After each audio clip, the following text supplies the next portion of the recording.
Can you hear me? Okay, awesome. Oh, God.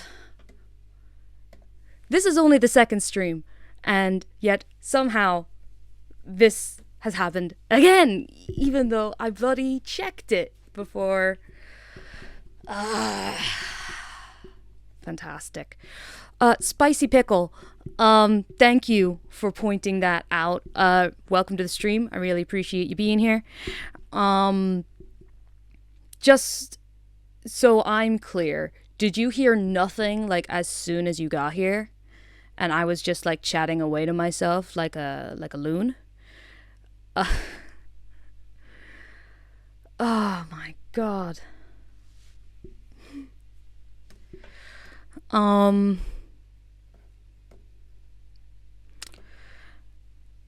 Yeah, there was nothing when you popped in. Fantastic. No, that's great. That's absolutely great. 'Cause see, I Spicy Pickle, I appreciate you and I appreciate your business. But like I've been streaming for 12 minutes now. And that means there has been no sound for the past 12 minutes. And I fully kind of, you know what? It's great. It's fine. Do you know why it's fine? Because it means that I can explain to you, the spiciest of all pickles, I can give you a proper recap on what the hell this is. Thank you. I do appreciate you saying that. It really is just annoying because I was having technical problems all the way until I pressed stream, and then to find out that mine wasn't recording the whole time. It's just a bit annoying. That's it. But again, I appreciate you. Whoops.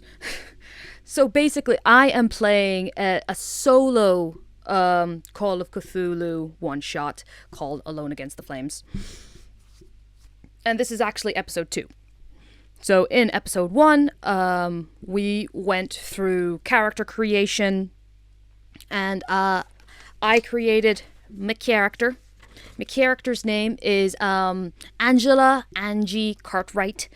She is a private investigator on her way to Arkham,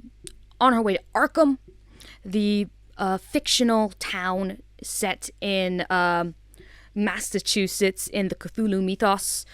Apparently it's a very spooky town. I don't know why she's going there. But, well, I do know why. She got a job with the Blackwood Detective Agency. And we found all this out through a very nosy coach driver named Silas, who was driving us, obviously. So me and Silas have been through quite the journey together. Silas almost killed us by nearly running into a tractor and running us off the road. But we didn't die, and I rolled very well on a dex check, so yeah. So yeah, we didn't die. I didn't hurt myself. Silas continued on his way, cursing the tractor, even though it was very clearly his fault. We continued on until we reached a village. I'm forgetting the name of it currently, but we'll find out in a little second, where my bus broke down. It just fully broke down. Silas said he could try to fix it tonight, but we're definitely not moving until early tomorrow. So I should go and stay at a nice lady who lives in town. Her name is May Ledbetter. And she has a nice room, and I will be safe and happy there. And I said, cool, what about you? He said, don't you worry, dog. I got this. I got some peeps who live in town as well. They'll put me up for a night. They won't give me a bath, though, because we ain't friends like that. He said exactly that. It was crazy. And I went to May Ledbetter's house. May Ledbetter turned out to be a very nice Irish lady. And she gave me some dinner. She gave me some tea, which I don't know if anyone in the house is Irish. I am Irish, and every Irish child learns that the best way to show hospitality is with a good cup of tea. And May Ledbetter apparently made a good one, and So me and her are tight now. So me and her, we had some tea, we had some chats.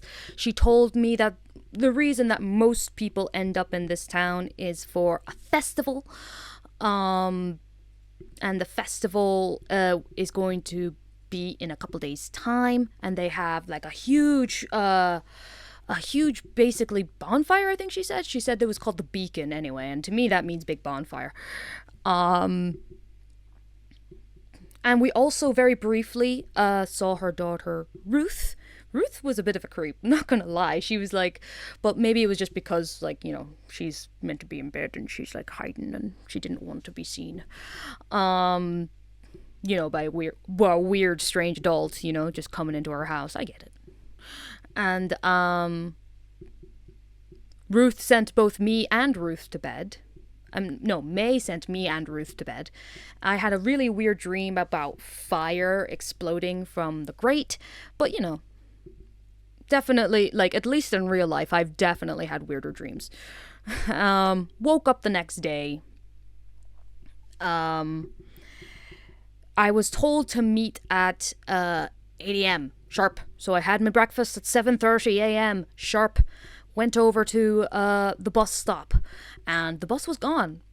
Not only was the bus gone, I waited there for an untold amount of time and asked a passing villager if they had seen the bus, and he said, yes, I saw the bus leave. And the bus won't be back for about a week.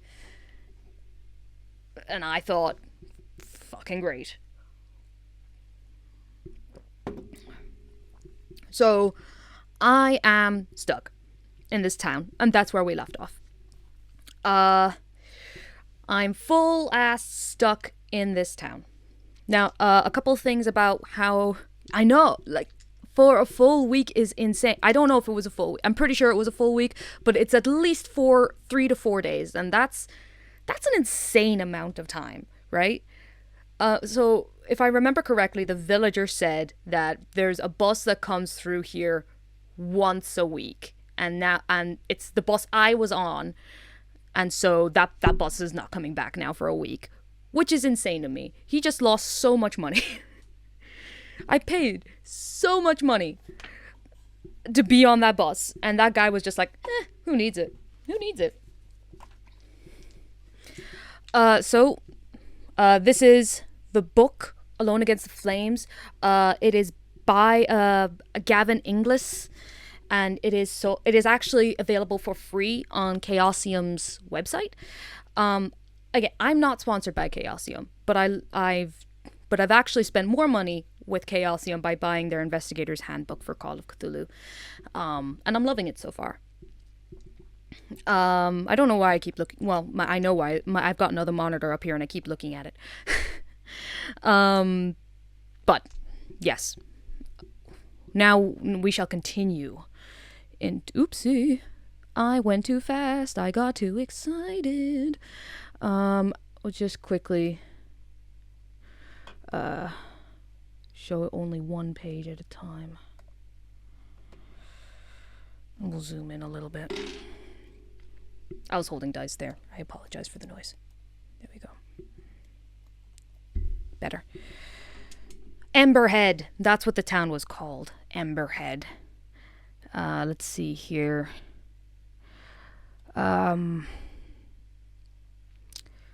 This would have been so much handier if I had written down where I left off. To walk around, get your bearings. So 31.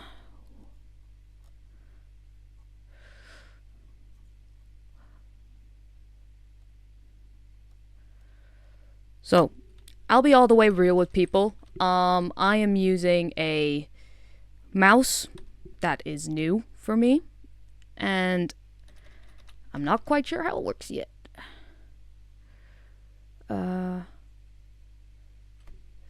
39.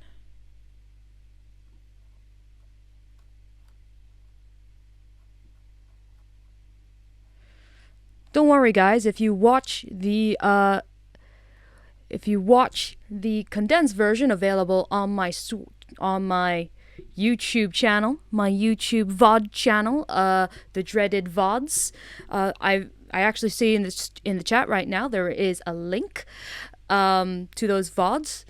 There will be both an uncut and a condensed version, but for your own sanity, I would do the condensed version. Ain't nobody got time. When would you like your breakfast? 63. We're getting there, guys. We're getting there. Thank you. It is nice.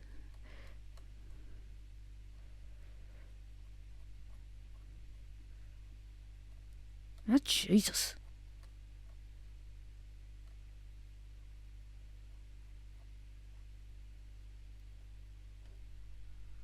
Here we go. There's no from... No, that's not it. 154. Caitlin, you are dumb.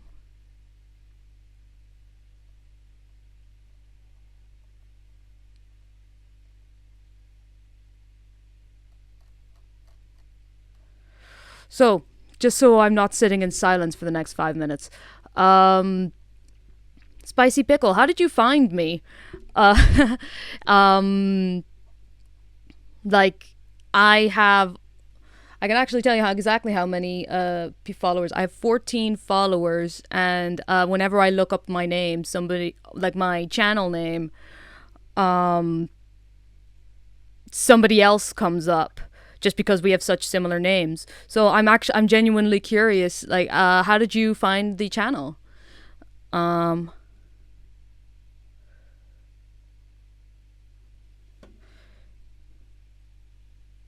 Oh, cool. The tags do work. Who would have guessed that actually engaging with tags genuinely works? Why am I so bad at You know what? I'm just going to scroll using my what I'm used to.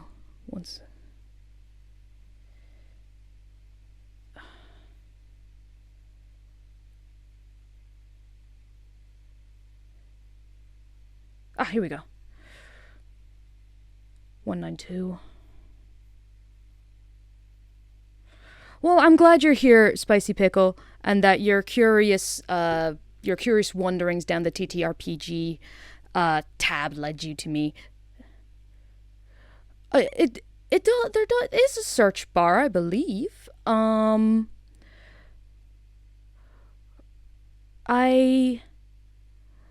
I know I have, I've put tags in all of my VODs already, and I always make sure to put in, I put in tags just before I went live, but, it was kind of like a hope against the hope that somebody would do it. But I imagine it would have a search bar. I'm already tired of my heavy bags. Yep, here we go. This is where we left off. The motor coach is gone. You put your bags down and search the area, trekking up and down slopes and around corners. At the edge of the village, you trace the long road back as it winds across the hills. 8 o'clock comes and goes. There is no coach to be seen. A passing villager notices your bags. Looking for the bus? I heard him take off at first light. He's due back in 3 or 4 days, so not a week, but still a long time. If you need a place to stay, May Ledbetter rents a room. The man raises his hat to you and strolls on into the village. I curse Silas under my breath. I don't curse him under my breath. I fucking yell that shit. I don't care about 1920s sensibilities. I am yelling. Perhaps he went for parts, but you wonder if the old goat stranded you here on purpose. 218.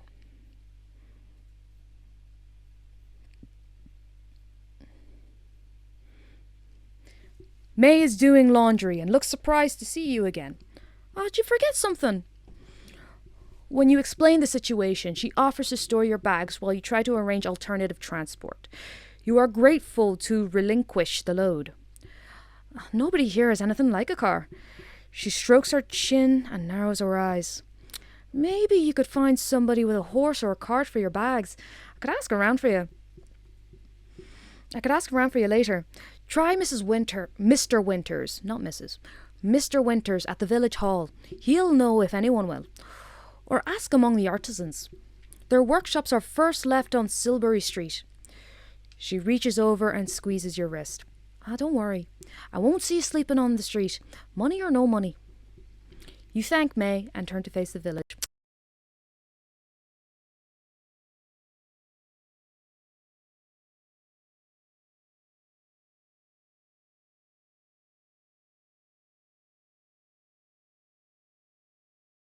Particular destination in mind.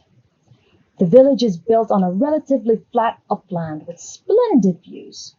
Well, that's nice.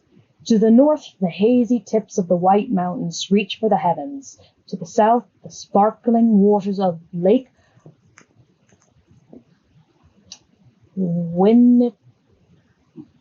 Scroll wheel is very powerful. The lake of Lake Winnipesaukee. If anybody knows how to pronounce this word, I would appreciate it. But I'm not going to try again. The sparkling waters of Lake, insert name here, touch the horizon. The village itself takes less than 5 minutes to cross from edge to edge. You arrived on the winding road to the west. The only other road leads to the south, following a lower ridge of land as it turns east. In the southwest of the village, an open grassy space borders a ruined church, its graveyard cresting the cliffs. To the northeast, the three main thoroughfares meet at a raised black metal structure. It looms stark against the sky. Ooh. I may now ask about transport at the local general store, seek out the village hall, or walk down to the lower level and check out the eastern road. I really kind of want to know about the metal structure. That sounds really interesting. I feel like Miss May, she may have, she said something about a beacon that they have a big bonfire, but that's a bonfire. That's not a big metal structure. Well, the big metal structure seems. Yeah, let's go to the village hall. I think the village hall is probably our best bet at this point.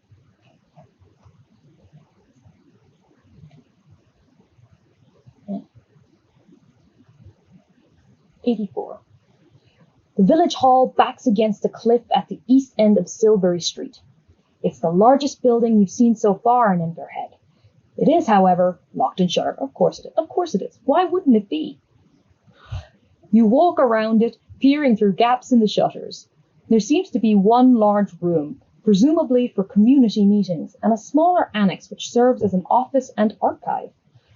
One of the windows is bricked up, but at the back at the main door you can see no posted opening hours. Mr. Winters doesn't open up mornings this time of year, says a grey-garbed woman passing by. Best come back this afternoon. I ask whether the office is a telegraph. Don't know, she shrugs. Who would we call? You will have to try again later. I don't really know what that voice was, but it felt fun. I enjoyed myself. I'm sorry, I'm just going to quickly close the window behind me. It is very cold.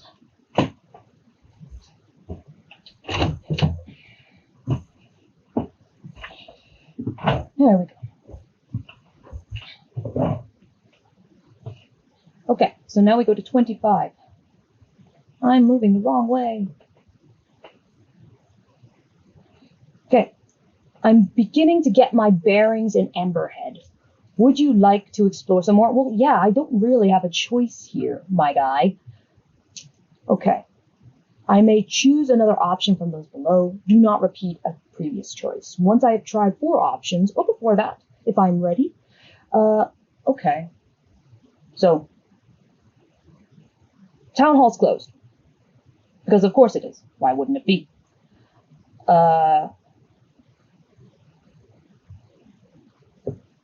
I can walk down to the lower eastern road. I wanted to go see the metal structure, so I'll do that. That was like one of the first. No, that was one of the first things I noticed. But maybe there's somebody around there, because like it's a huge metal structure. There has to be something there, right? That's the first one. And it's at 57, if I remember correctly. I walk up the approach, the most central of the village's major streets. It points directly at the odd metal structure. As you emerge from the shade of the nearby buildings, you are greeted by a magnificent panorama spread from the north to the southeast.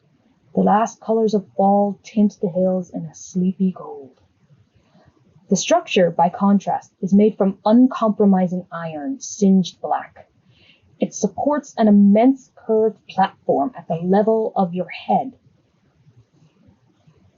I'm sure that's like 5 feet. That's not that big. Excuse me. Further struts snake up to a central point. It looks like they may have been some kind of sculpture at one time, but are now twisted and melted beyond recognition.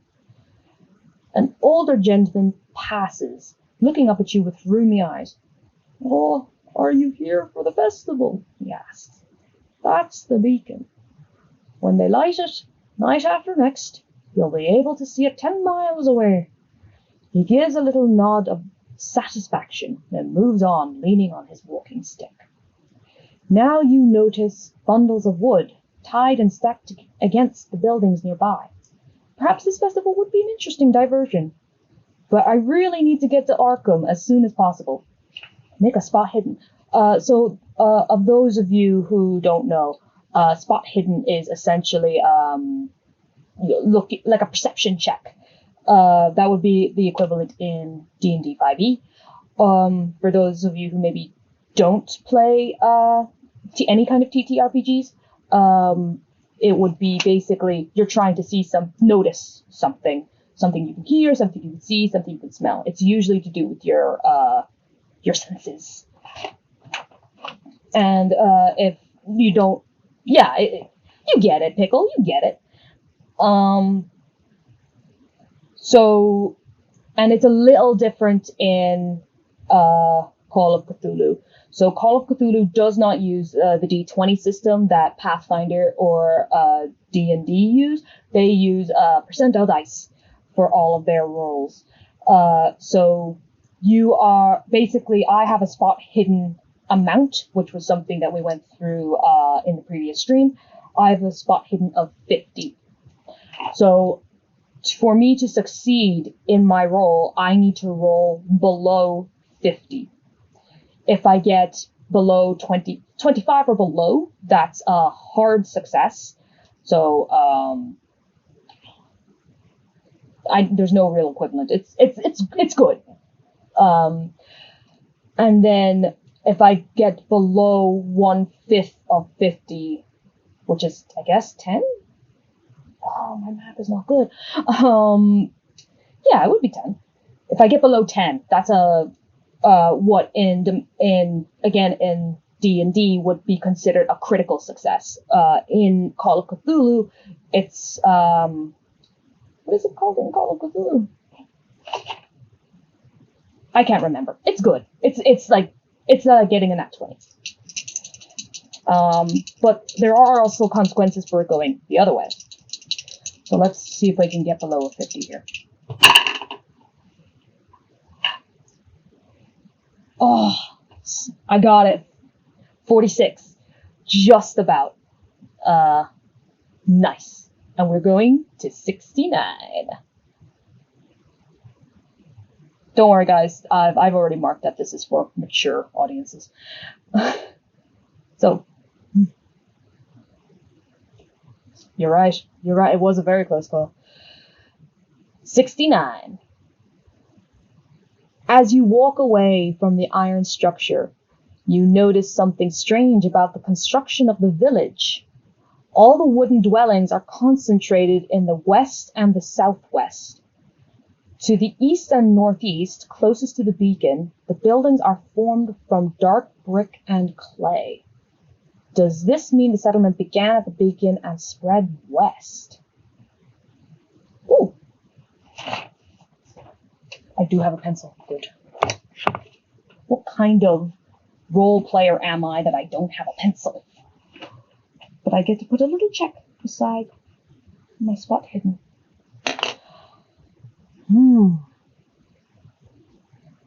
Interesting. So, the closer to the beacon we are, the older the buildings are. Interesting.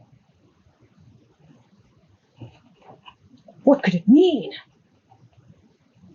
I mean, it's probably just like a bit of like interesting town lore, right? Right? It doesn't mean anything, right? Guys, we're good. Okay, so right now we're beside this creepy, melted, twisted structure. The church is right near here too. They said there was something about I mean, I'm curious about the town, right? So like, there's this creepy fucking beacon that we just rolled up on, which is interesting. And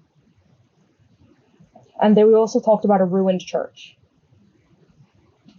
I do want to go. I'm going to check out the church. Angie is a curious little egg. So, you cross the street towards the church. As you glance to your left, your gaze alights on the large metal structure, which we now know is the beacon.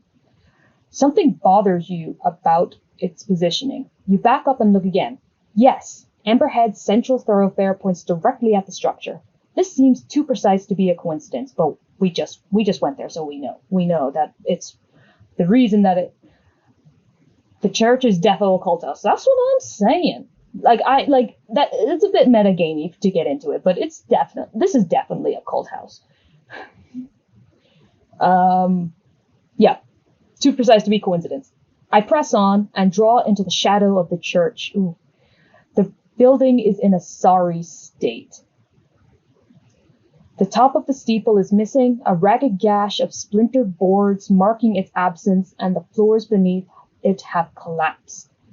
It appears to have torn through the roof of the main building as it fell. Only the back half is still intact. The white paint, which once covered the church, has yellowed and peeled. Oh, God. I imagine it looks kind of like piss.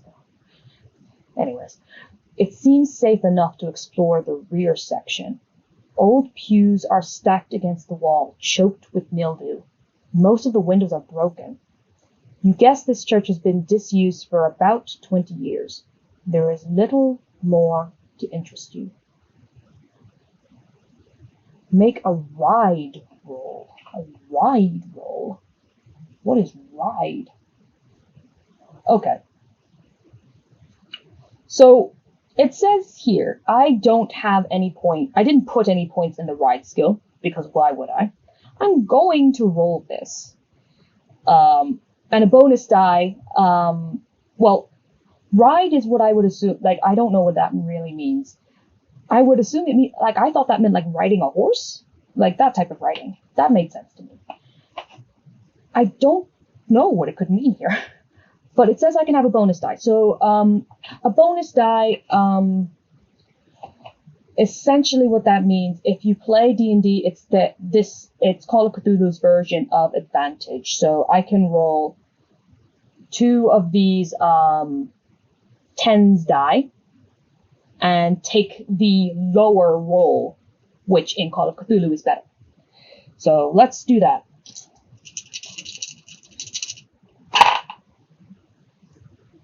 Oh, both are good. I guess the lower one is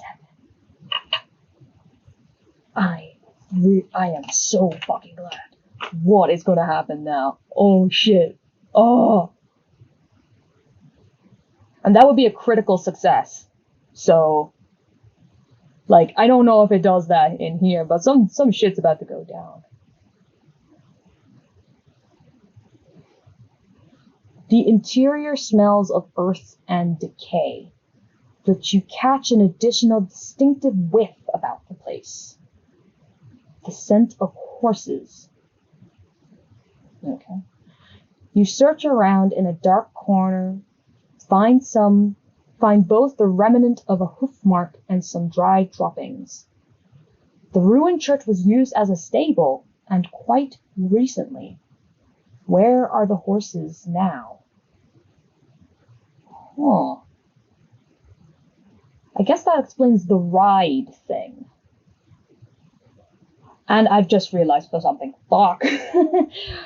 I shouldn't have actually read that, because I was meant to get below. So if you don't have points in a skill, there's a little parentheses with a number beside it, which is what you have to roll to be able to get it. And I was meant to roll below a 5. I got a 7. And so I cheated, but only because I forgot and got too excited. So that's my fault.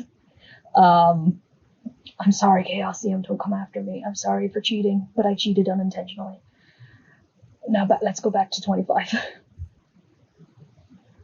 Okay, so what do we know? We know that all of the buildings closer to the town, in the middle of town, and particularly close to the beacon, they are older and made out of clay and brick.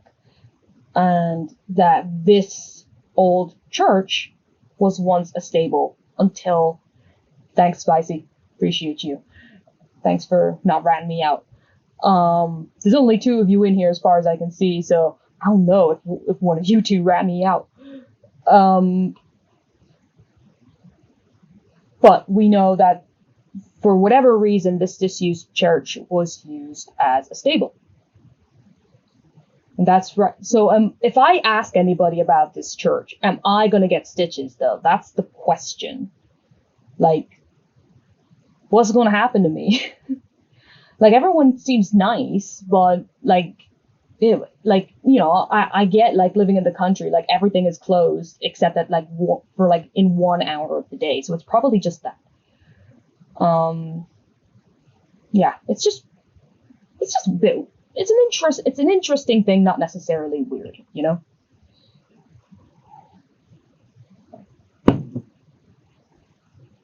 I'm sorry if you guys hear mouth sounds, but I'm thirsty. Okay, so we can do 2 more things before we absolutely have to move on, and this time I'm gonna stick to the rules. So we've already gone to Village Hall. I probably should ask about transport, right? Like, I do want to get out of here, but it's just, this place is weird, right? This place is weird. And also, I'm just mad. I'm also pretty mad at the bus driver. Like, he just left. He hurt my feelings, honestly. So we've gone to the church. Let's go to the shop. And buy a chocolate bar to calm myself down. So we go to 16. Too far.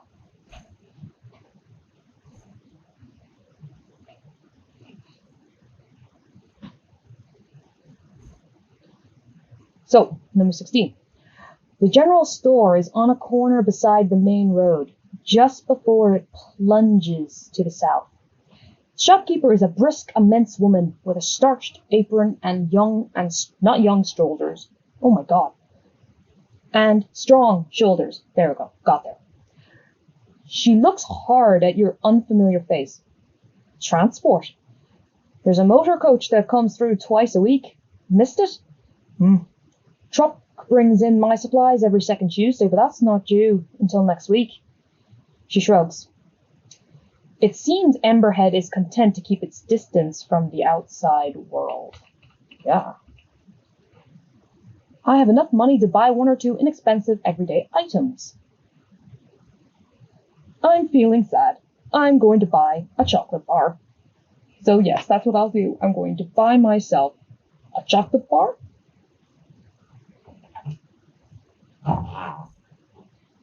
And note them down. Remember the year is 1927. The shop stocks no weapons except a dusty hunting knife. Do I have a gun? I think I have a gun.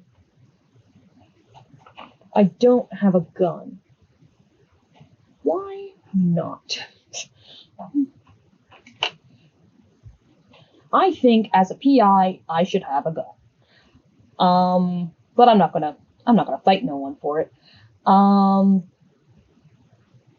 gonna buy a chocolate bar, and you know what? It's 1927. Everybody smokes, and I'm feeling stressed, so I'm gonna buy myself a pack of smokes.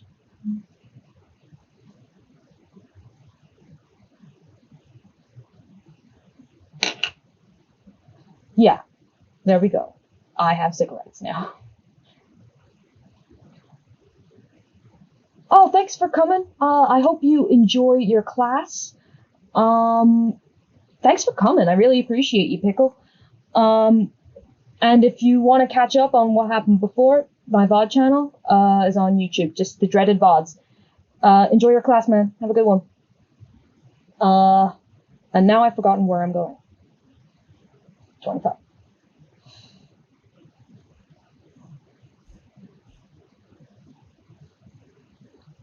Okay, got one last one.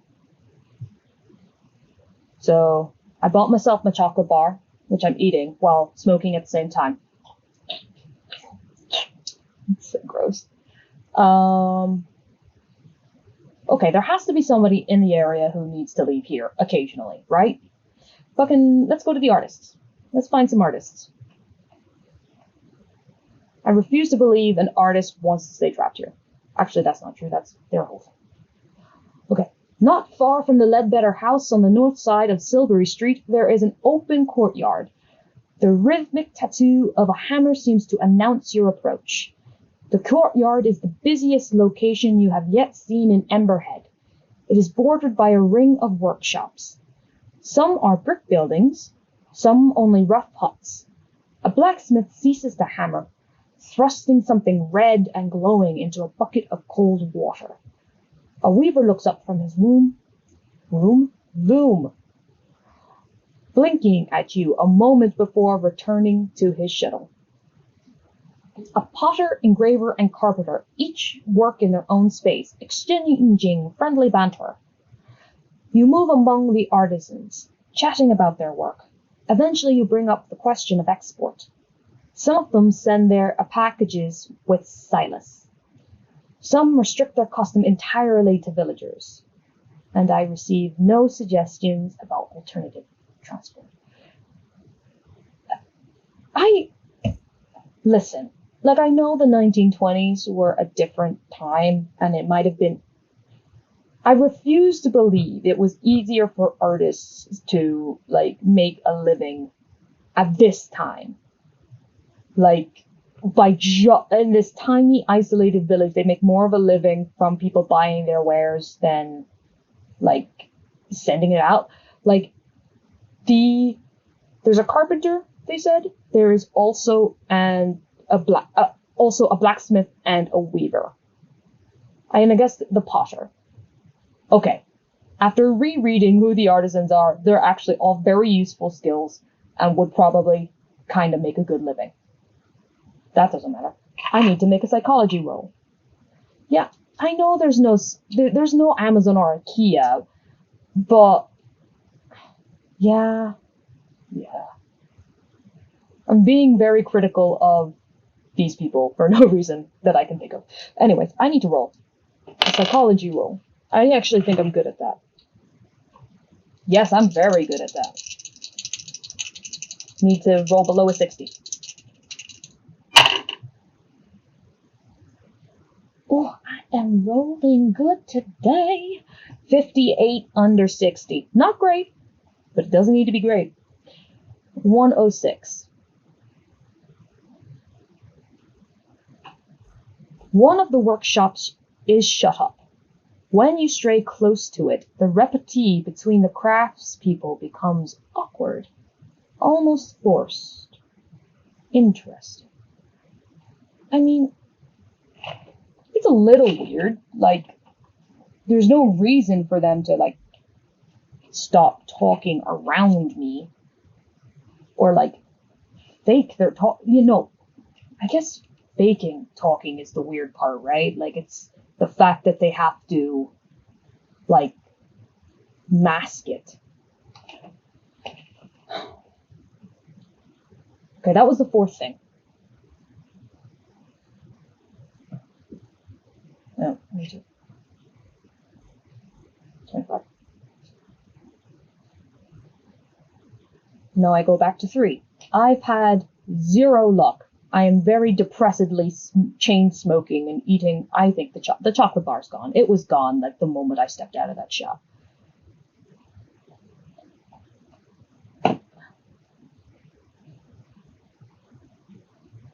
Like, let's just be real. If I'm stressed out, I am not like dilly-dallying on the eating of my chocolate bar. Okay. Your morning exertions have left you hungry.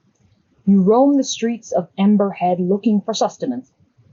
That chocolate bar really just went right through me. There is nothing resembling the busy cafes of your hometown or anything that might be called a restaurant. It is beginning to look like you will have to get supplies from the general store again when May Ledbetter comes down the street with a girl trailing in her wake. Oh, this must be Ruth. As she notices you, she races past her mother and approaches you with a smile. Ah, hello. This is a different Ruth from the shy creature of last night. As she reaches you, she stops and stretches her arms up in celebration. Okay. She looks up into your eyes. Abruptly, the smile drops from her face and she looks several years older. Get out before the festival, she hisses. Get out! She blinks hard, then scuttles back towards her mother. Yeah, no, that face is my reaction too. May approaches, wrapping an arm around her daughter's shoulders.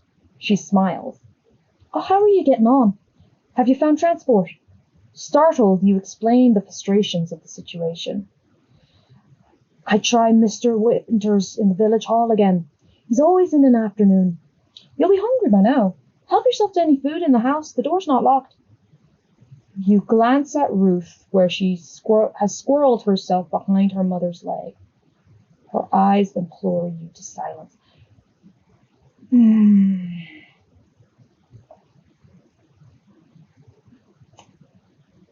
That's fucked up. That is really fucked up. Like,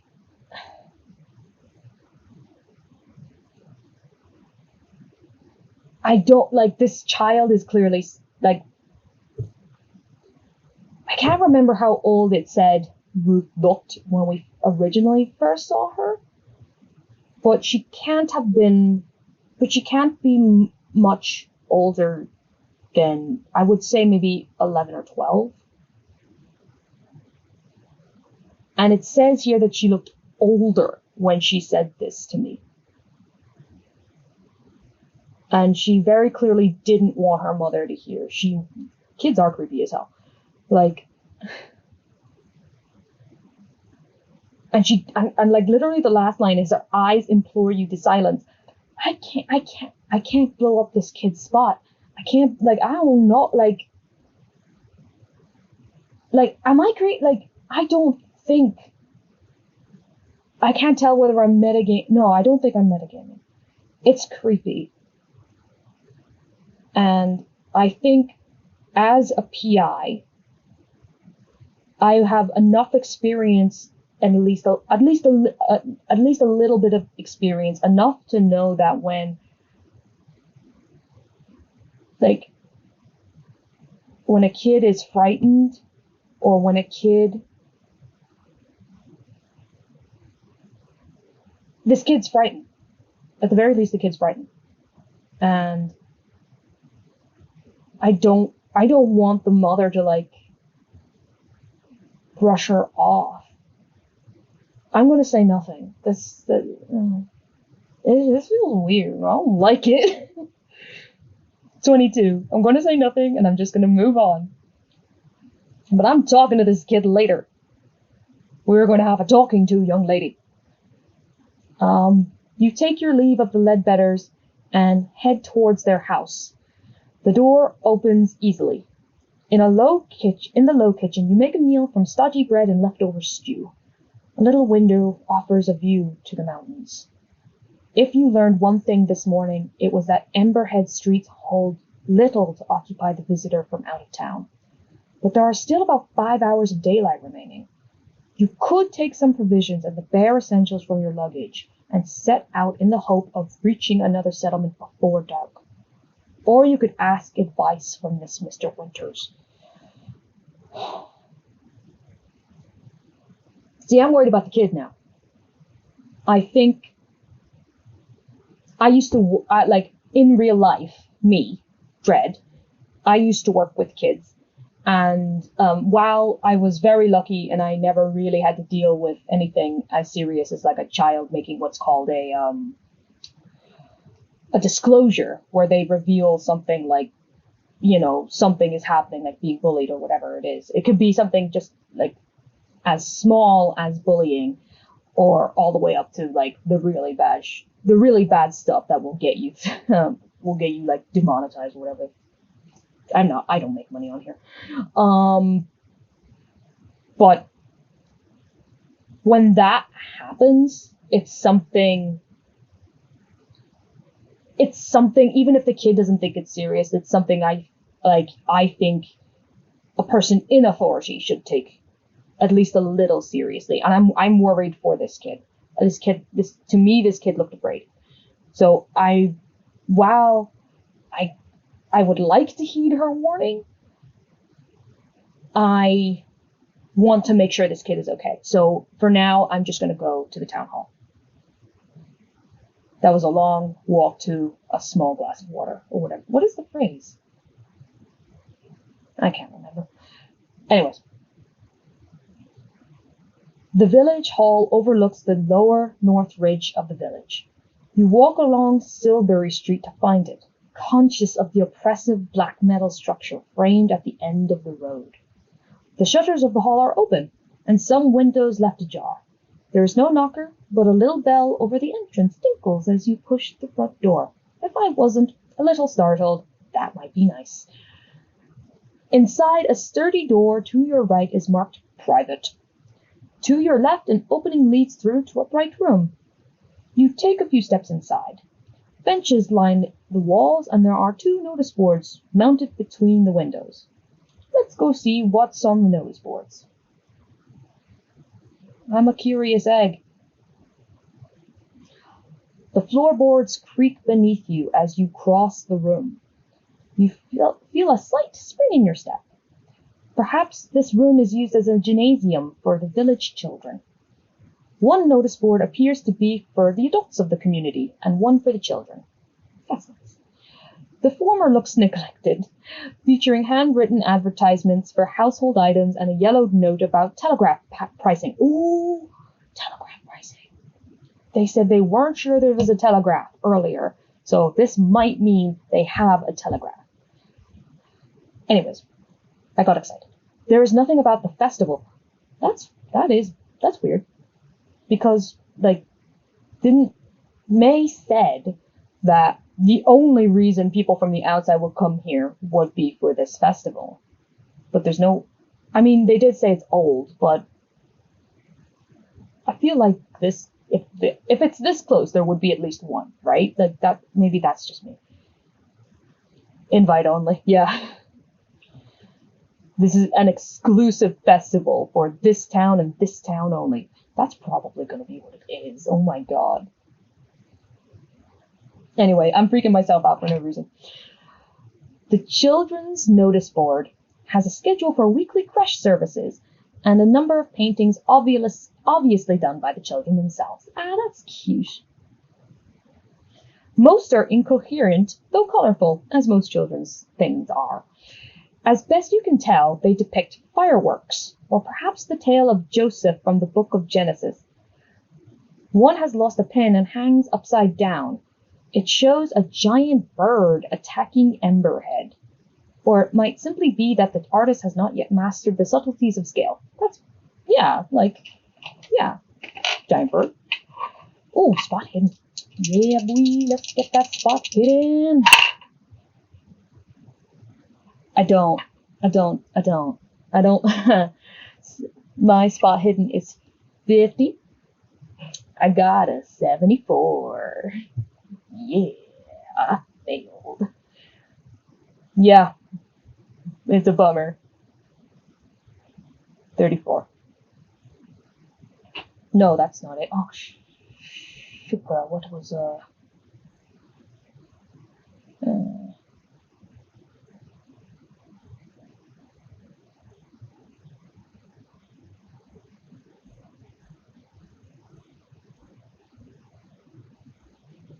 crap. Why am I so bad at remembering what the hell I'm doing at any given time?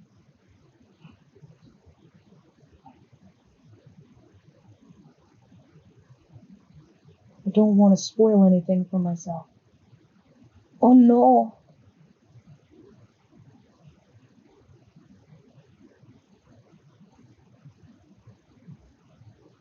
No, that's the church that we read about.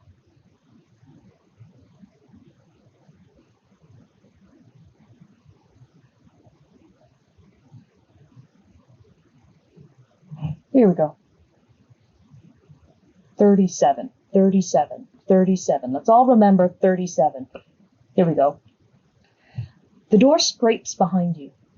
A middle-aged, bespectacled gentleman appears in the doorway. May I help you?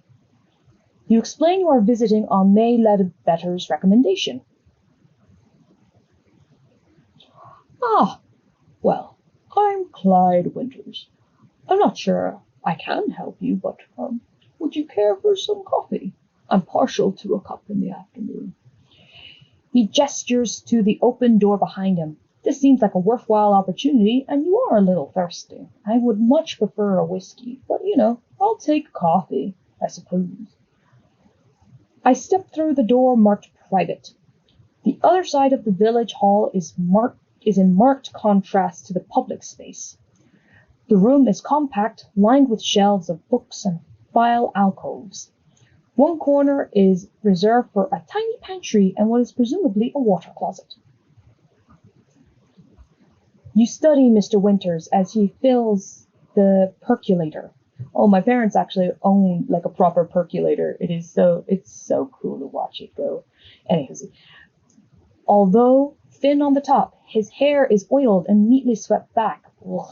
I don't know what it is about that look, but it reminds me of an old school principal that I had many, many years ago. And he just could not accept that the hair was not gonna, like, he had that weird kind of oily comb over, and he just hadn't accepted that the hair was never going to cover, like, those parts of his head. It truly, the classic denial hairstyle, that's exactly what it was. And it was just, it just made him look so seedy. Ugh. And like, they say here, like, his hair is oiled and neatly swept back. And so maybe it's not, but whenever anyone says, like, their hair is oiled, that's what I imagine, even though that's not necessarily what's happening. Jesus. Oh. His suit is a sober affair, and well-tailored, even if the cut is a little old-fashioned.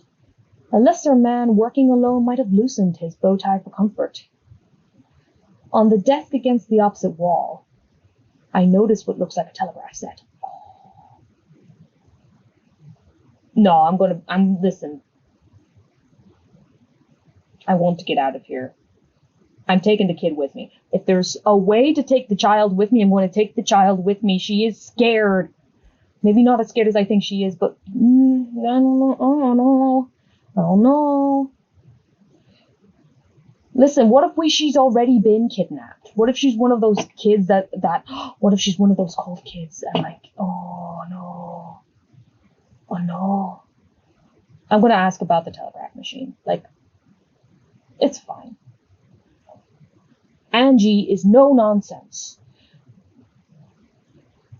The telegraph? Much as we value our isolation, we do need the link sometimes. Oh, You were hoping to send a message. I must apologize. The line has been down for 2 weeks. I reported the fault, but of course they're not so speedy when the problems lie in a rural area. I'm expecting a repair the day after next. I do appreciate how frustrating this must be. The coach is due in, 3 days? But I think he's going west. Perhaps you might engage a wagon. One of the farmers might. No, I've been asking around town and nobody seems to have any kind of wagon that they can spare. Any transport of any kind.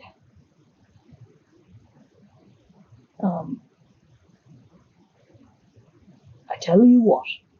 Winters pours you a steaming cup of coffee. The liquid smells rich and strong. When the repair crew arrive, I'll ask them to take you back with them. How would that be? They might want a dollar or two to grease the wheels. Well, I don't think... Well, if you say the telegraph is down, sir, I don't think I have much choice in the matter.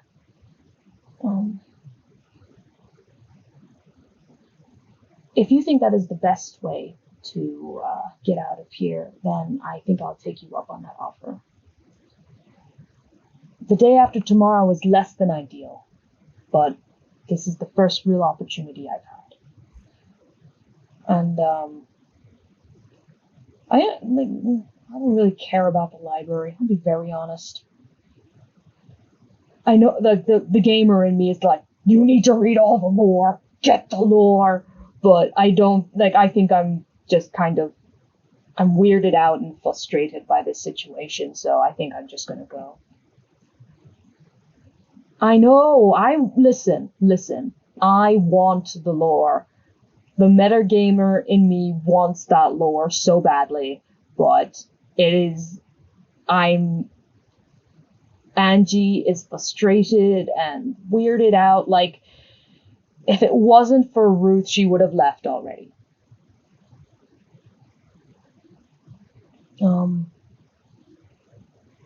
Wait, what? No, oh fuck, I think I may have spoiled a little bit for me. I think I went too far. No.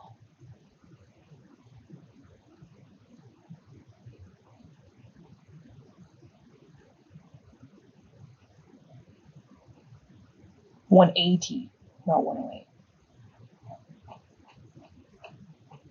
Here we go.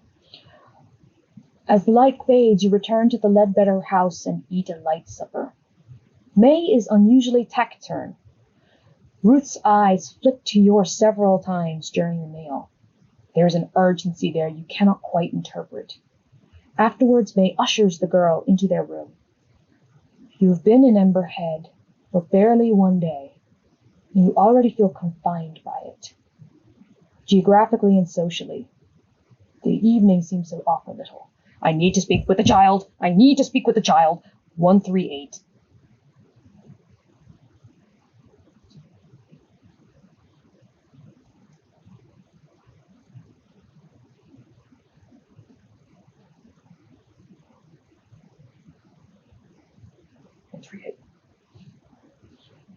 In time, May returns to the kitchen and busies herself clearing up.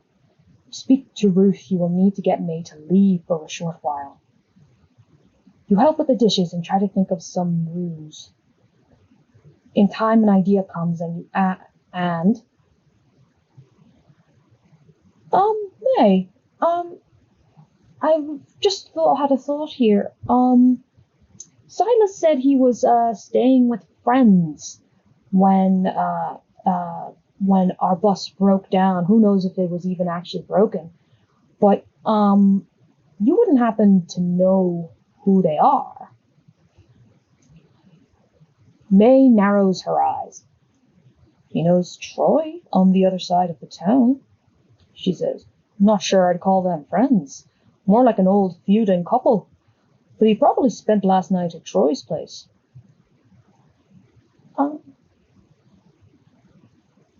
So, just because you have you know Troy, would it be at all possible for you to go over to Troy's and just ask if Silas told him anything. Just, to me, it seems very peculiar that he wouldn't have said anything to anybody. May looks dubious. Right now? She says. Okay. So, it says, the italics at the bottom says, without looking at your investigator sheet, decide how best to influence May. By appealing to her emotions, by explaining how further delay threatens your career, or by trying to rush her into compliance.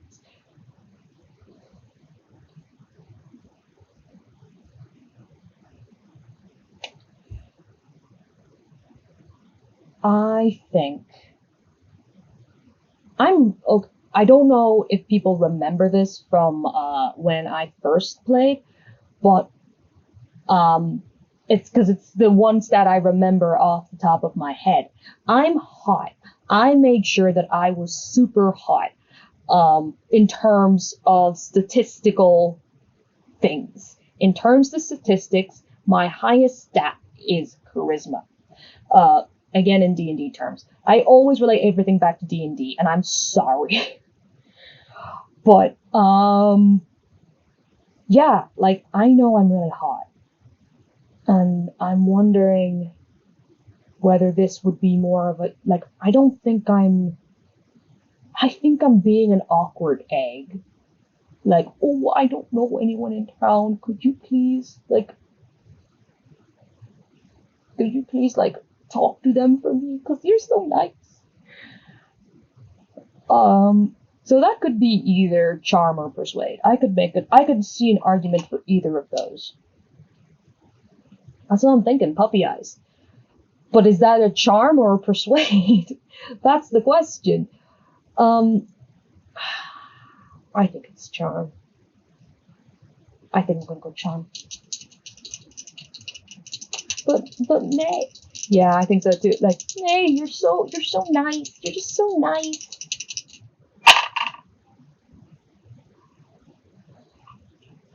Ugh. I don't even think I'm that hot. I don't think I'm hot enough for 78. Fuck, I knew I should have done fast talk. Fuck. That wasn't even, no. Damn it. So I had a charm of 35. And I got, what was it again? 76. I didn't have a chance with that stat. Fast talk, I would have had a chance. Oh my god, is this child? Oh my god, okay, it's fine. No fuck. 151.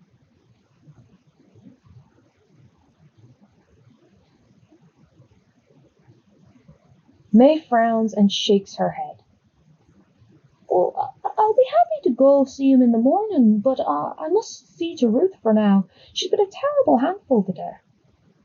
Her bedroom door closes with a heavy clunk. Oh my god, have I murdered the child? Have I, what has happened? Oh my god, what have I done to this child?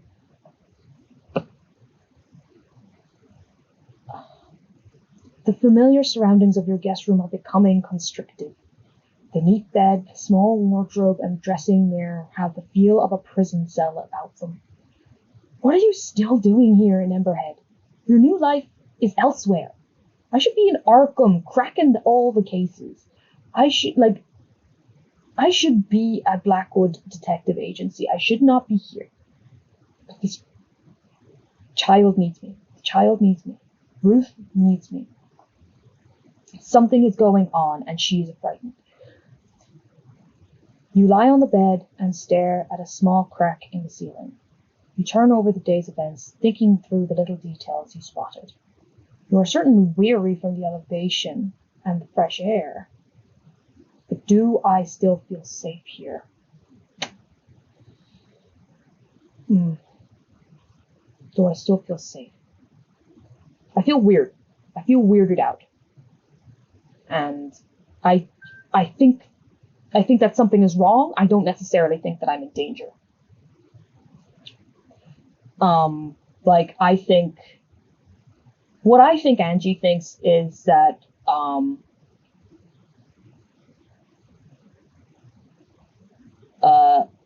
Ruth is in deep on something that she can't get out of, but because I'm an outsider, she thinks she can save me. What I want to know is what is dangerous enough that this child thinks she needs to save me. That's a horrifying thought to me, that a child thinks I need saving. Like, she must think that there's no way out of the situation for her, and that's a horrifying thought to me. So I'm going to try and stay awake and see if I can chat to this kid.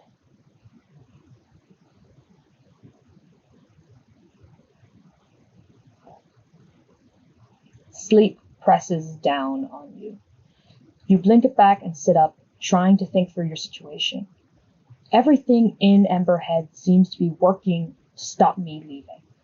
Perhaps the answer is to strike out at first light, to walk as far and as fast as I can.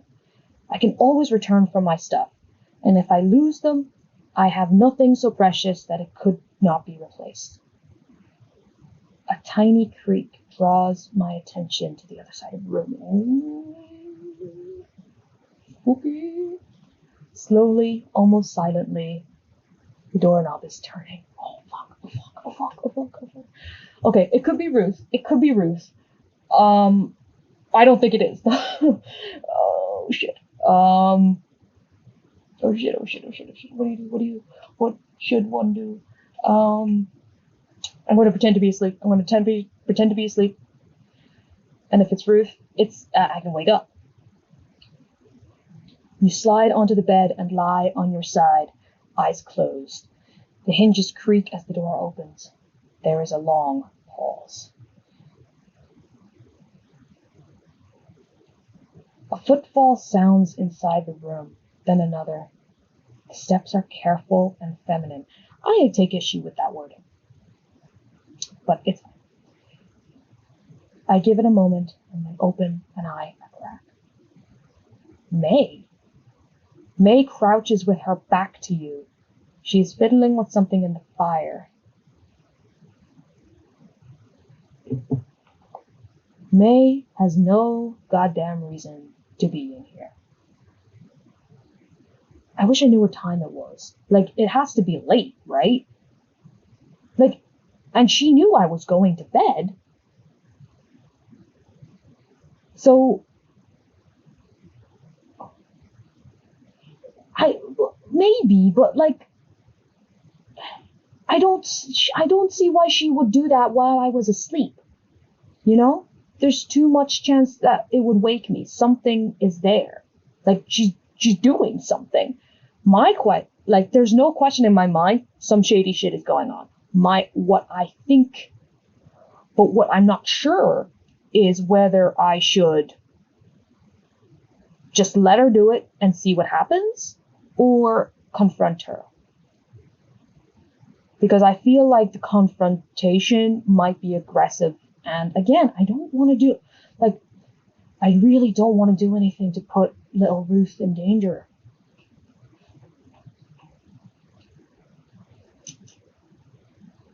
$266.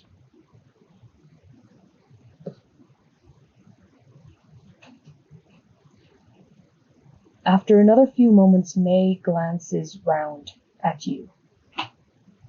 Then you hear the soft scratch of a match being lit. She applies it to something in the grate and tiptoes from the room. Once you hear her bedroom door, you creep to the grate. A small mound of black powder, no bigger than a thimble, is burning there. It gives off heady fumes. Okay, so she's definitely not restocking the fire. If this is a restocking, it is the worst restocking I have ever seen. And I need to make a check. A botany roll. I don't think I know anything about science. Hold on. Nope. So, my science, I have to roll a 1.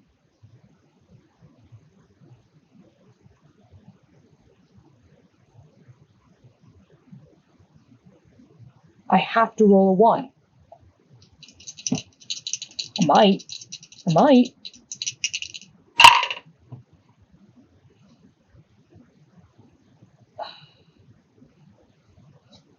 What's that? So that's a 60. That is not, not even a little am I getting that right. Yeah, that was very close. Okay, so I have 3 options now. I can either put out the fire and go to sleep. I could stay awake, or I could breathe in the fumes. Now, I think I'm staying awake. Like, to me, there's no doubt in my mind that I'm staying awake. Especially now that this lady that was like, kind of like mom character to me, she's put some weird ass fucking powder in here while I was asleep. I do kind of want to find out what happens though when I breathe it in.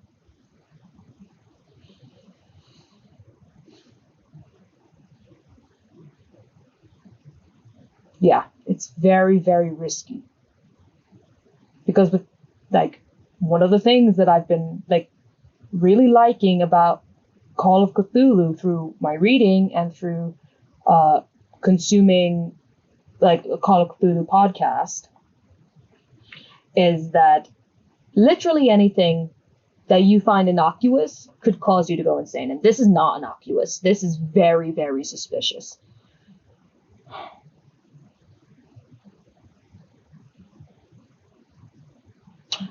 I'm a curious egg. I'm gonna go big. I'm gonna breathe in the fumes. I'm gonna get high all the time.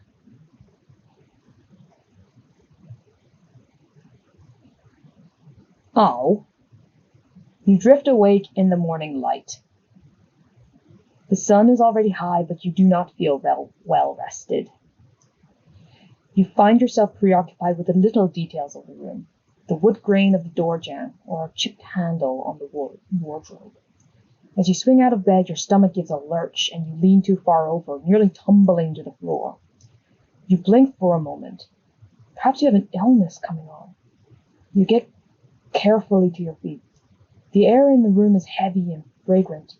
You stare out the window until you still feel steady enough to leave. No! I'm dumb. I should not have done that.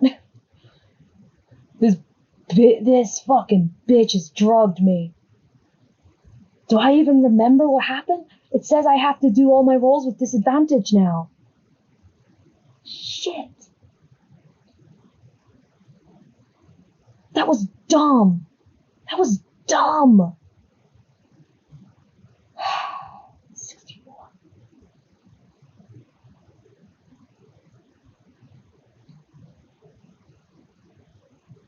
The Ledbetter kitchen is empty, although bread and eggs have been laid out for your breakfast.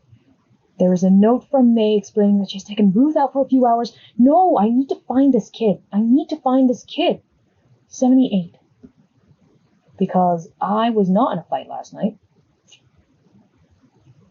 I might have been, but I was drugged, so I don't know. I make a quiet circuit of the village, pausing in unobtrusive places to watch the villagers. It is rather busy for this time in the morning. Yawning locals stream back and forth along the road, carrying bundles of split logs to the site of what you've heard referred to as the beacon. I see 2 figures already up in its superstructure arranging the wood. The festival bonfire will be most impressive. But do you intend to stay to see it? Absolutely not. This town is creeping me out. I've been fully drugged. You suspect by now that something is amiss here. While the villagers are distracted, you may do some illicit investigation, or you may simply leave town without looking back. Nope. May has gone too far. I'm gonna look in her room. I'm gonna be a creep. But listen. She was a creep first. She was creep first. She drugged me. I got fucking... I can't say that. Despite her hospitality, you do not trust May Ledbetter. No, I fucking don't. You return to her house quite openly. Where else would you go? Inside, the dwelling is still empty. You rap on the bedroom door and wait. Silence. I ease it open. The Ledbetter bedroom is in marked contrast to your own neat space. Dirty clothes are piled about the floor. On a rough quilt lie school books and cheap novels. I notice a raggedy old doll discarded down the side of the bed. Oh my god. I am so going to leave a bad Yelp review. Oh! Oh! Oh! I got a new follower! And my alerts worked. So that's 2 good news things in one day. Who are you, traveler? Hark Morper. Hello, Hark Morper. If you're still around, thank you so much. You helped me reach my goal of 15 followers. That's fantastic. Thank you so much. I hope you're enjoying the stream wherever you are. Don't be afraid to stand up and say hello to the class. Especially now that we're about to walk around this creep's bedroom. I'm gonna make a spot hidden now. 50. Dice Christ. I have been a loyal follower of yours for quite some time. I even bear your mark. And I know, I take this with a penalty. I just remember that I have to do that. But if you are good to me, Dice Christ, I will respect your followings always.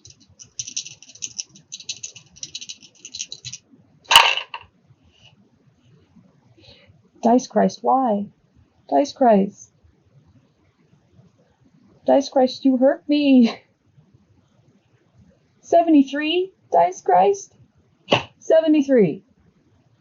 Over 50. Dice Christ. It's fine. It's fine. I'm not upset. I'm not upset. I'm appalled at how dirty this woman's room is. That's what it is. 89.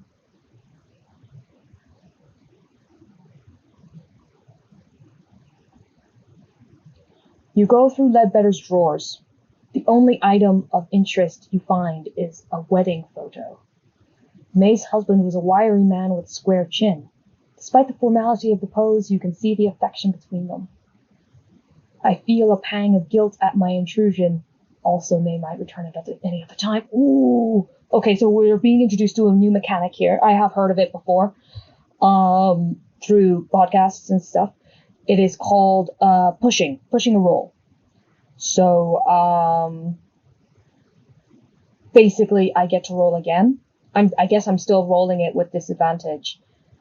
If I succeed, I succeed, which is great. But it means it's a worse consequence if I fail. Go big or go home. This woman drugged me. Like, I know I keep saying it, but it's still, it's insane. It's an insane thing for somebody to do.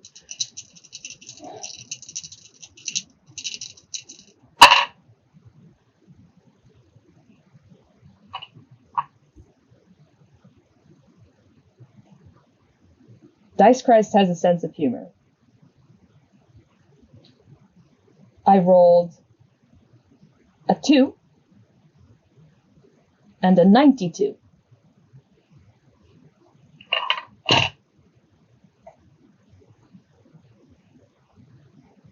Guys, I'm sure it'll be fine. I'm sure it'll be fine. Nothing bad is going to happen here. Nothing bad is going to happen here. Everything is going to be fine. It's going to be fine. This child is going to be safe and fine.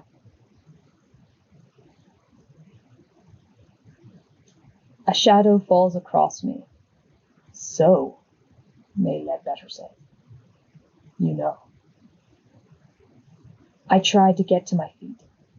A mob of villagers spills from behind her and surrounds you.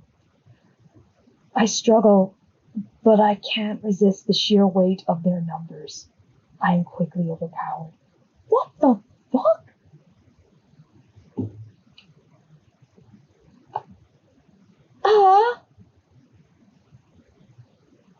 108.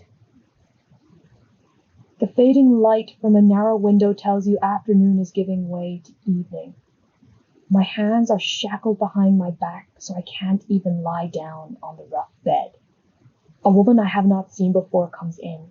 Her face is wrinkled and her eyes dull. They do not meet yours, but she puts a cup to your lips. These people be drugging me. I ain't taking anything they're trying to give me. I turn my face away, and when she tries again, I dash the cup from her hands using the side of my head. The clear liquid spills across the floor. The woman gives a half shrug and turns to leave the room. I shout and shout, but she gives no reaction, and I soon become thirsty.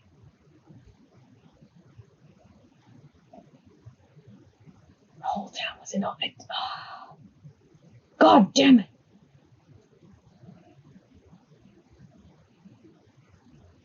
I know this is fucking. All I wanted was to help the kid.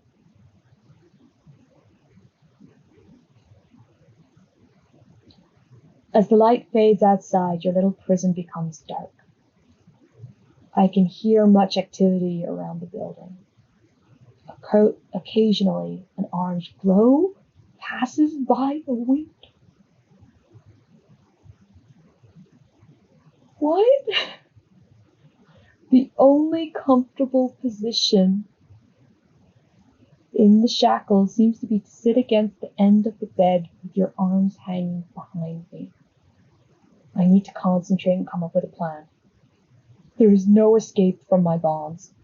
I do not know exactly what my captors want, but I cannot ignore the fact that they have just spent the entire day constructing a massive bonfire.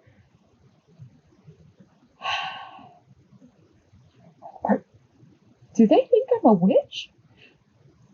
Listen, I've been called worse things in my life, but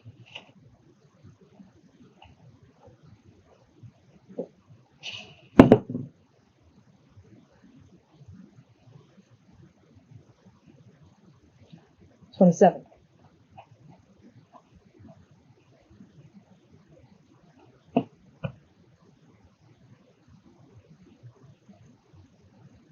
The door scrapes, wrenching me back into the moment.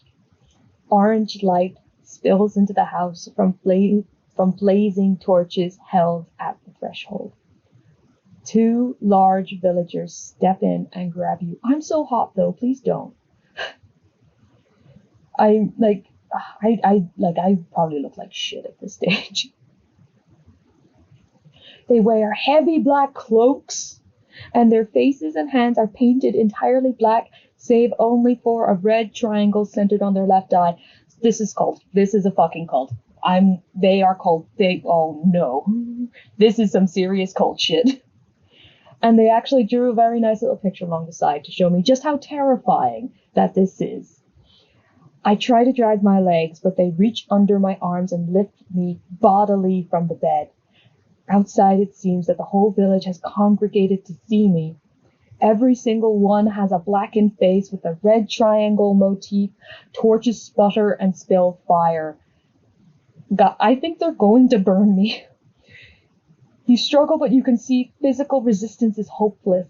I am marched to the central street and turned to face the beacon. Oh my god, oh my god, oh my god.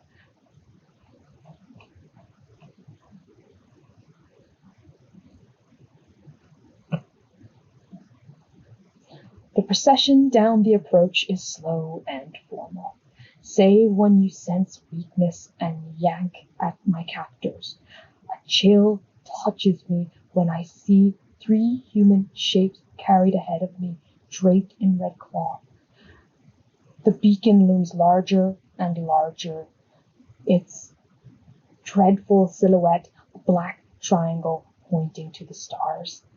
A low drone begins among the cloaked figures. Unbidden, the word mourners comes to mind. Smoke from their torches makes me cough. I feel heat on my face. As you reach the cleared area around the beacon, 3 dancers break from the path. Young girls swinging balls of fire in spectacular arcs, drawing circles in the night air. One by one, they draw close to you and touch my forehead with sooty fingers. Each kisses me 3 times. One on the left cheek, right cheek, then forehead. Then they whisper in your ear. The smell of kerosene fills my nostrils. Make an appearance roll. Okay, like I said, I don't think I should make this, well, no. Okay, so I made appearance my highest stat.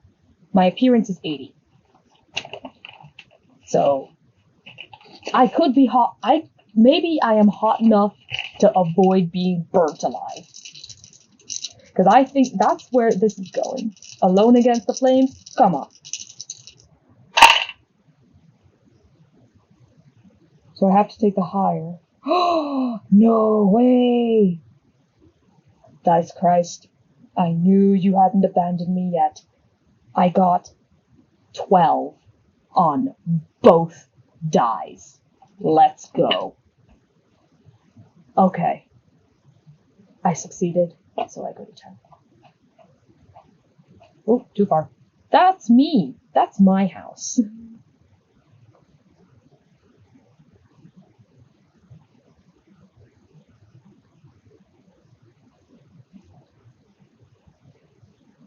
Through your sacrifice, the village will be reborn, says the first dancer.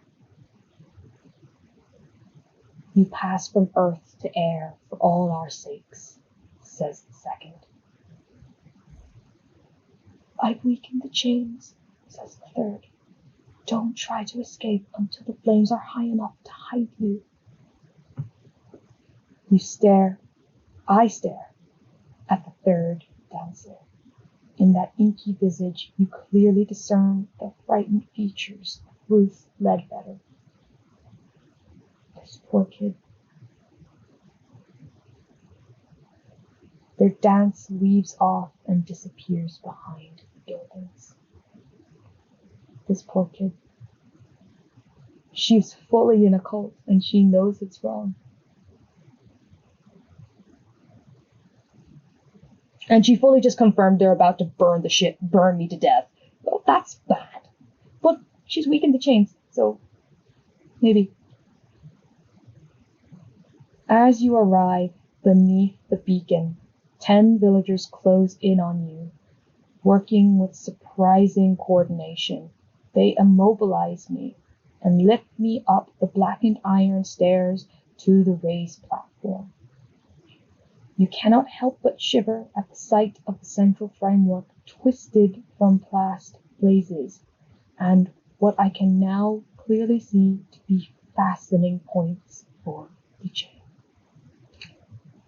None of the eyes meet mine, as they lash me to the metal. The village sings now, something rhythmic and ancient, carved from odd syllables. A second group ascends to the beacon, carrying the 3 red-draped bodies. Who are these bodies? With reverence, they arrange their burdens in a triangle around my feet. Then they withdraw, leaving me alone with the dead, shin deep in a sea of kindling. This is fucked up. 33.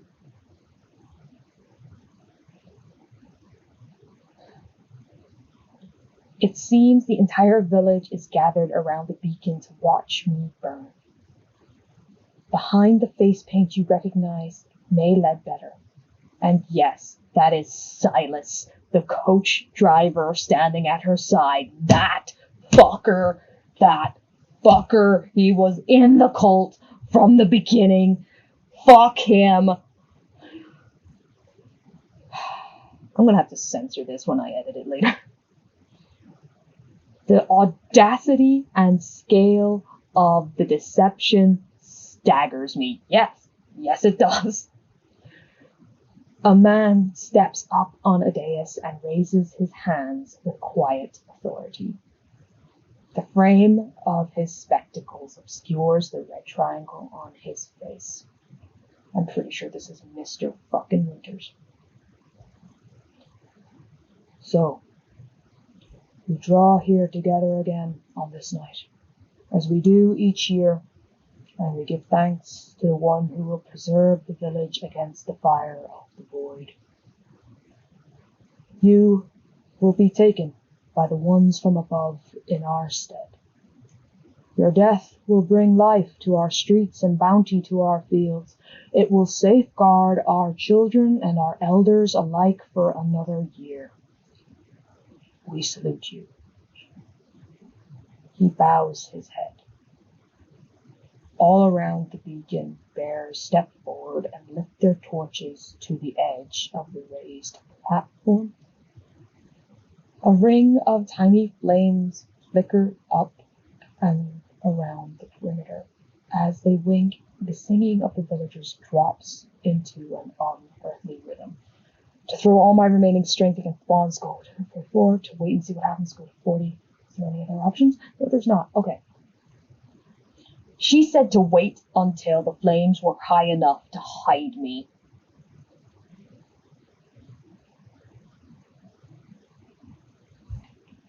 But okay. I almost want to make another roll for myself because this is fucking terrifying. Okay? And to me, I don't know if I would have the wherewithal to be able to, stay calm enough to be able to see what happens. Because what if the flames get too high and I just fucking burn to death and die? But then it's a very risky business.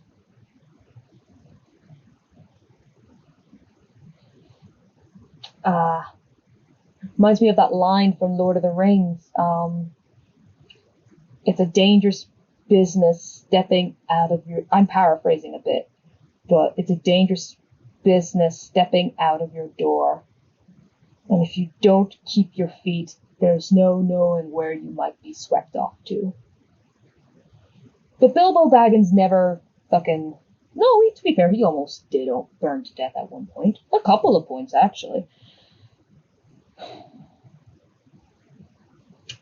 Okay.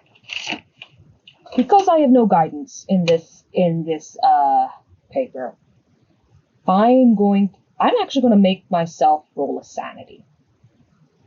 Yeah, I'm going to make myself roll a sanity roll. And it said on the, when I got this penalty, that I wouldn't have to roll a penalty for sanity, which is great.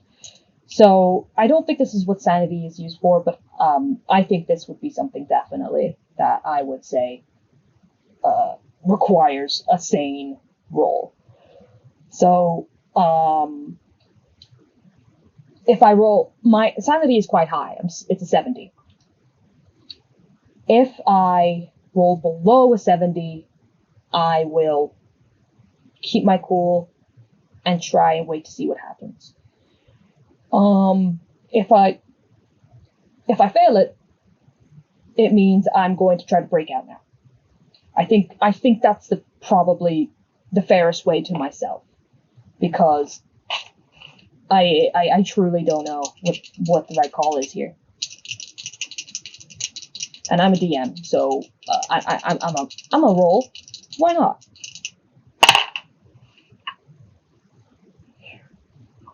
52.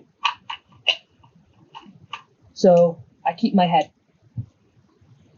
And hopefully it won't burn off in the next few seconds. So I go to 40. The flames snake around across the kindling, catching and rising. Smoke rises and it becomes difficult to see the villagers. The 3 bodies surrounding you catch fire, blazing with sooty red flames. I begin to cough as smoke enters my lungs and fight down the urge to panic. 65. I may have missed my opportunity.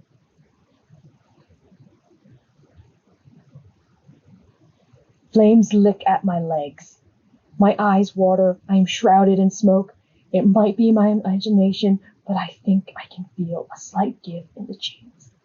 I throw myself against them, giving no thought to how it might bite my wrists. Take 1d6 points of damage from the fire.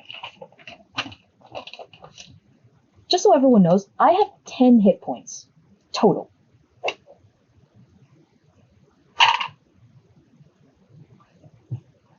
I got 5. So I am extremely badly burnt. And I'm in Egypt because I forgot to bring a rubber.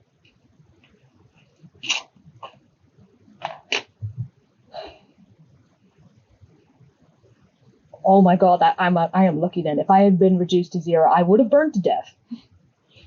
Otherwise, I make a strength roll. And this is also going to be with disadvantage. What's my strength? Oh my god, no. 40. I have to roll below a 40. Oh my god.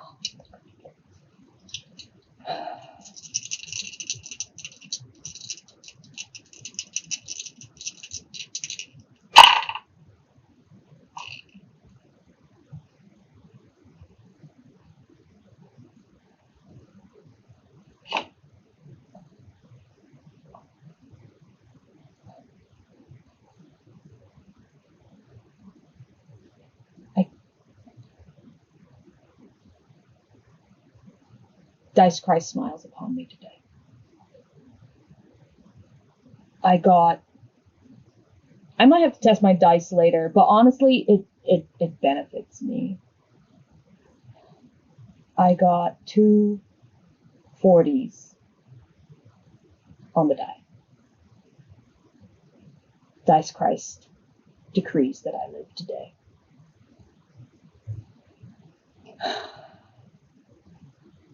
That's crazy. 93.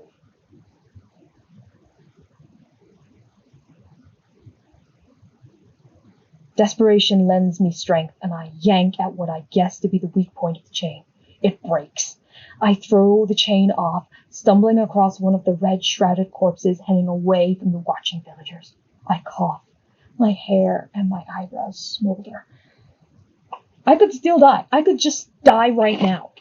I have 5 hit points left. It says I need to take another d6 of damage. So I could just die right now.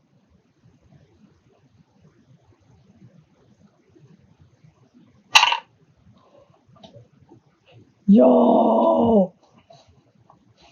I'm going to try and, angle my dice box so you can see. That's a 2. That's a 2. I have 3 hit points left. Let's go. Okay. I know I should be oh my god. Oh. Okay. 137. Guys, I might live. Didn't gone too far. Oh my. 137. I leap from the conflagration on the far side of the beacon.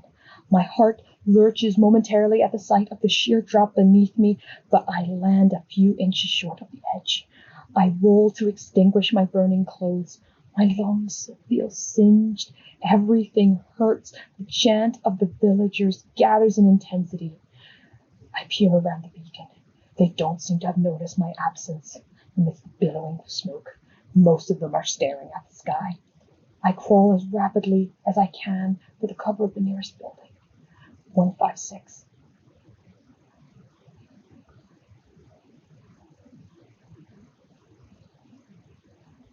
With the villagers assembled at the beacon, the streets are empty, and I am able to pad away from the blaze.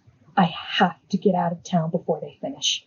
The chanting seems to accelerate as I round the corner of the Sylvan Road. Here, parked against the side of the general store, I have found my first piece of luck since reaching Emberhead, a bicycle. I learned how to ride one of these on the streets of Providence. I settle into the saddle. My burned flesh protests at the contact. Fuck this shit, I'm out. 185. I feel so bad about leaving this child, but I can't. I cannot stay here. It takes a moment to recapture the skill of riding the bicycle, but after the first turn to the east, there is a long downhill out of Emberhead. I hear screams and crackles above me, but concentrate on balancing and working the pedals in my weakened state. I've had too many hopes dashed in this abomination of a village. I keep my head down and ride away. 20 minutes later, with no signs of pursuit, I stop for a breather at the top of a hill. I can see Emberhead rise in the distance. The entire village appears to be ablaze. The dark column of smoke above it will be visible for many miles. But if the village is as isolated as it seems, help is unlikely to arrive in time. I watch the place burn for 5 minutes. Then I mount my bicycle again and ride towards civilization and dawn. Congratulations, I have survived this adventure.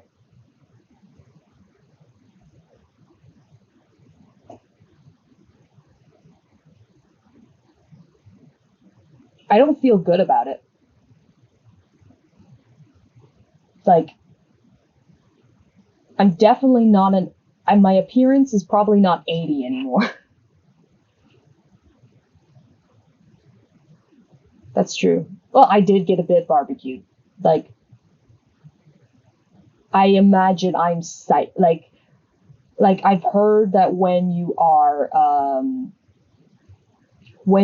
burnt, your skin, like your burnt skin sticks to like textile, like fabric and all that type of thing. Like I've heard stories of people who were like burnt beneath their clothes, and like when people tried to take off their clothing, their skin just ripped right off. I imagine something similar is going to happen when I get off that bike. That poor kid.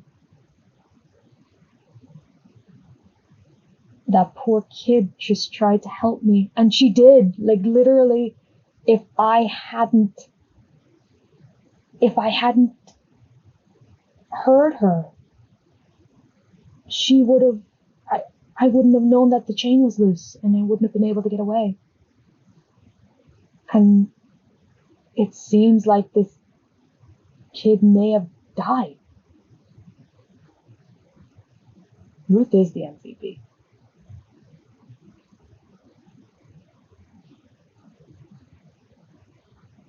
I think you're not meant to feel great about what happens, even if you survive. Like, I know I could have gone just fully insane. I know I could have died. And honestly, I'm probably going to be haunted by all the things that happened in Emberhead. But God damn it, do I feel like it's so selfish, right? It's so selfish. I left that child there to die. I can comfort myself by saying, there is no way I could have known. There is no way I could have known that the entire town was going to go up in flames. But the only reason I stayed was to try and help her. And I couldn't. No, I didn't have a choice. I didn't. I know if I had stayed there, I would have gone up too. Even after I jumped out of the flames. Which honestly was what a fucking roll. Like, what a goddamn just piece of, like, Dice Christ. Dice Christ is looking out for me. That's what it seems. But we're coming into the 2-hour mark on this stream. So I'm going to spend the last few minutes plugging all of my social media. That's the way it's done, right? So as chat just very kindly brought up, best place to keep track of me is on my Instagram. It's same as my channel, The Dreaded GM. Not GM, that's a different guy. And if The Dreaded GM, I believe his real name is Josh, happens to watch at any time, I truly do apologize for accidentally stealing your name. We had a chat when he was streaming last week, I believe it was. And he was really cool, and I really appreciate him, and I appreciate all of the people in the community that I have talked to thus far who have been really encouraging and really supportive.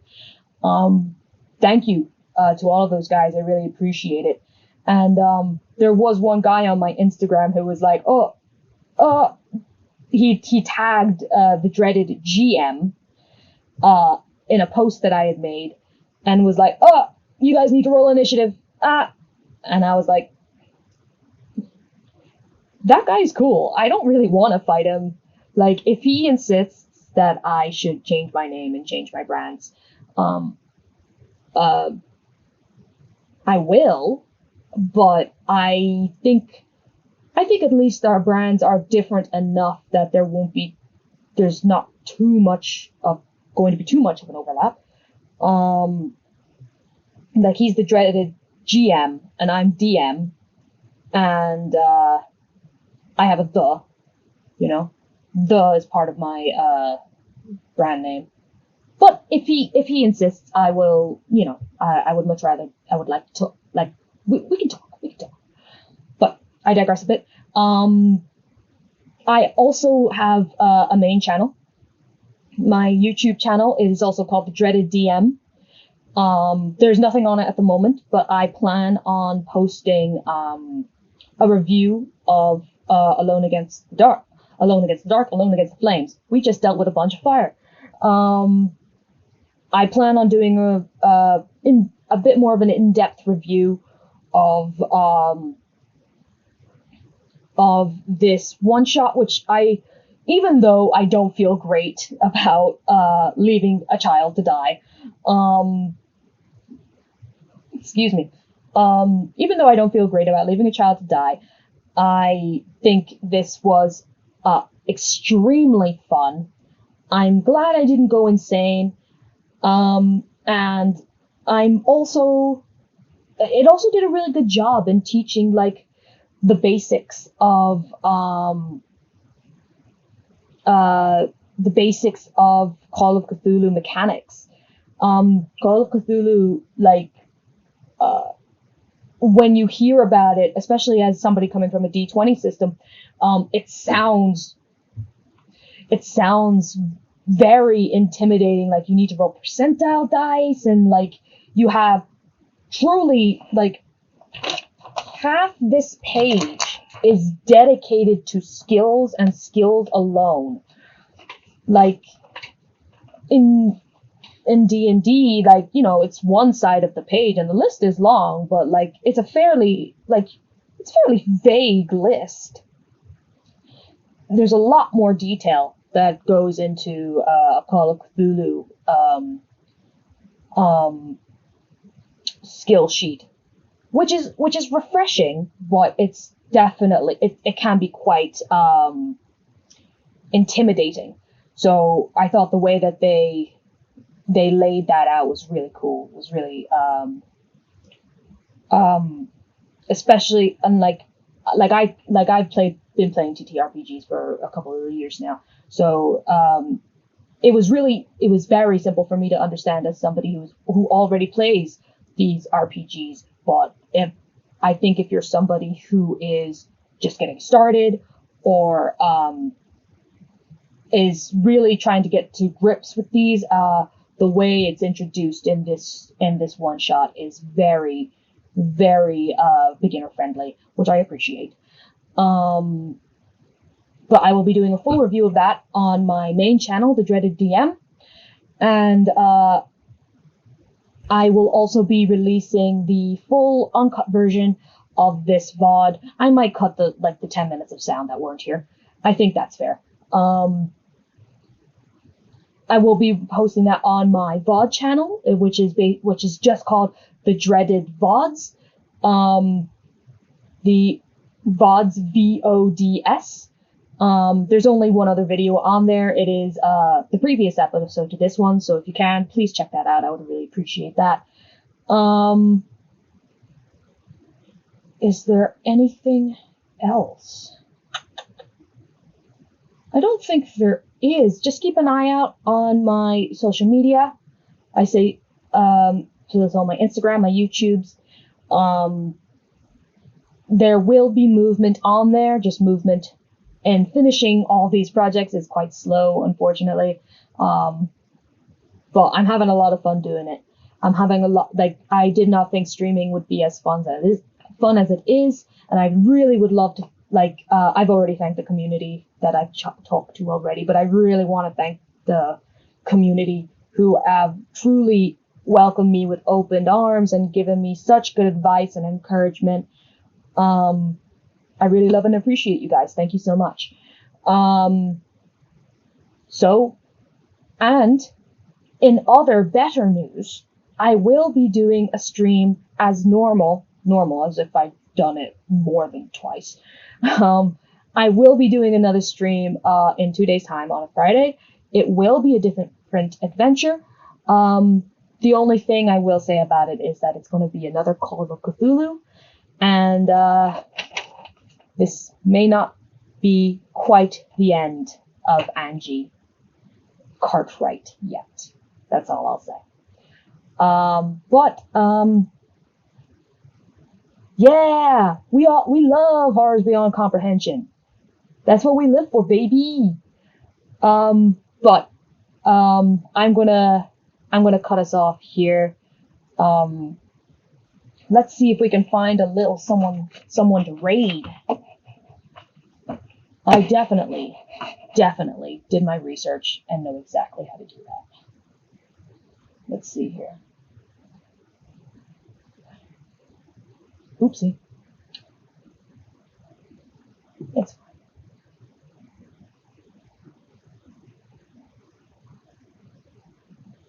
Oh, my friend Cass is on. Oh, let's raid him. Let's do it. Let's raid him. I don't know how many people are on here, but let's raid him. Oh, my first raid. How exciting.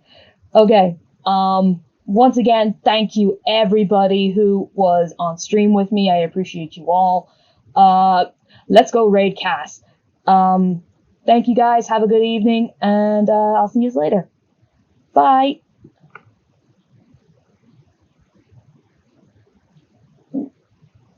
Ooh, we're going in. 5, 4, 3, 2, 1, raid. No, right now.